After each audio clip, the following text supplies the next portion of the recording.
Oi, pessoal. Minha principal área de estudo na filosofia nos últimos anos tem sido a filosofia da ciência, né? E eu queria mostrar esse livro aqui, deve estar ao contrário, mas é um livro do Chalmers, O que é Ciência Afinal.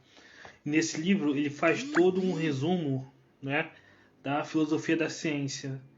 E eu queria falar um pouco sobre isso, rapidamente, né? Primeiro, começando pelo indutivismo. O indutivismo ele é um sistema que começa ali mais ou menos no Círculo de Viena, né, no século XX. Era uma filosofia que acreditava numa observação pura, ou seja, primeiro vinha a experiência e depois a teoria, e você partia de observações singulares para proposições universais, né? Então era um raciocínio indutivo, diferente do dedutivo, né? Então, por exemplo, você observava 13 cisnes brancos e concluía que todos os cisnes são brancos, né? Então você partia do singular para o universal, né? Essa é mais ou menos a diferença, né? Tem a diferença entre o raciocínio dedutivo e o indutivo, né? O dedutivo ele é um raciocínio certo, né? Se as premissas estão certas, a conclusão necessariamente é verdadeira, né? Então, se Sócrates é homem e todo homem é mortal, logo Sócrates é mortal, né? Já o raciocínio indutivo ele já é mais incerto. Se as premissas estiverem certas, não necessariamente a conclusão é necessariamente verdadeira, né? Enfim, mas o indutivismo ele acreditava que você podia, partindo de observações puras, singulares, chegar a uma teoria universal, né? Como nesse exemplo do cisne, né? Aí depois veio o Karl Popper, né? Que propôs o falsificacionismo, né? Ele disse: você não pode partir de observações singulares para proposições universais, né? Mas você pode falsear uma proposição universal partindo de uma observação singular. Como? Por exemplo, nesse exemplo dos cisnes, né? Você não pode concluir que todos os cisnes são brancos achando 30 cisnes, mas você pode falsear a teoria de que todo cisne é branco achando um cisne de qualquer outra cor, né? Então isso é um exemplo simples aqui, basicamente o falsificacionismo, né?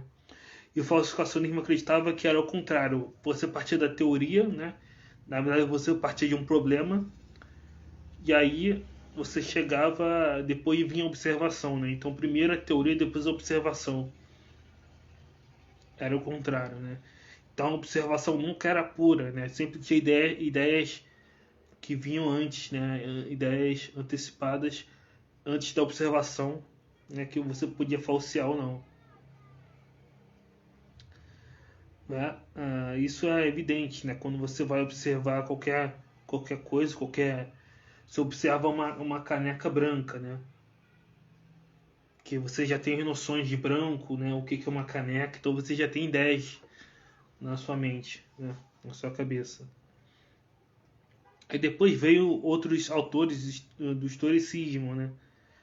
Como Thomas Kuhn, que acreditava no conceito do paradigma, né? Depois ele até chegou a reformular, né? Mas enfim, tinha a fase pré-paradigmática, né? Que era quando a ciência estava se formulando ainda, depois assumiu o paradigma, aí atuava só naquele paradigma, né? Solucionando um quebra-cabeças. Aí depois tinha as revoluções científicas e passava para outro paradigma e assim por diante, né? Ah, tinha o conceito de programa de pesquisa, né? O programa de pesquisa, você tinha um núcleo firme, né? E o núcleo firme era protegido por um cinturão protetor, né? Então, se qualquer anomalia fosse descoberta, era modificado esse núcleo firme para proteger o era modificado o cinturão protetor para proteger o núcleo firme, né? Era considerada a heurística negativa isso, né? E havia a heurística positiva que era sugestões de como desenvolver esse cinturão. Mas enfim, essa ideia do programa de pesquisa veio do Lakatos, né? Eu tenho um canal, Espiritismo em Kardec, onde eu explico isso melhor.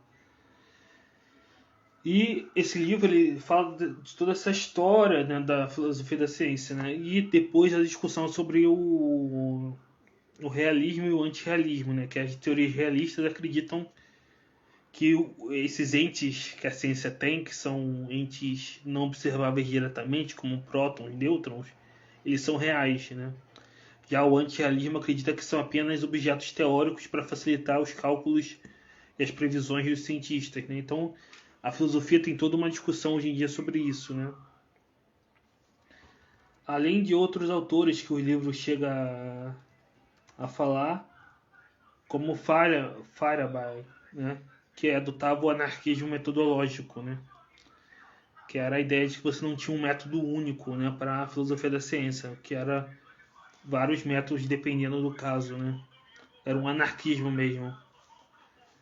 Mas enfim, você tem toda essa discussão aqui nesse livro do Chalmers, O que é a ciência afinal, que ele fala toda essa trajetória da filosofia da ciência, né? Hoje em dia, os filósofos da ciência perderam um pouco esse interesse em discutir um método único, né?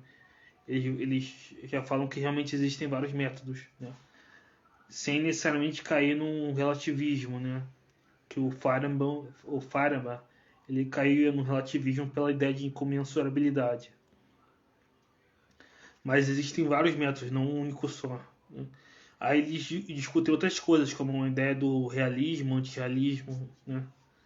Enfim, mas é isso, pessoal. Recomendo esse livro aqui.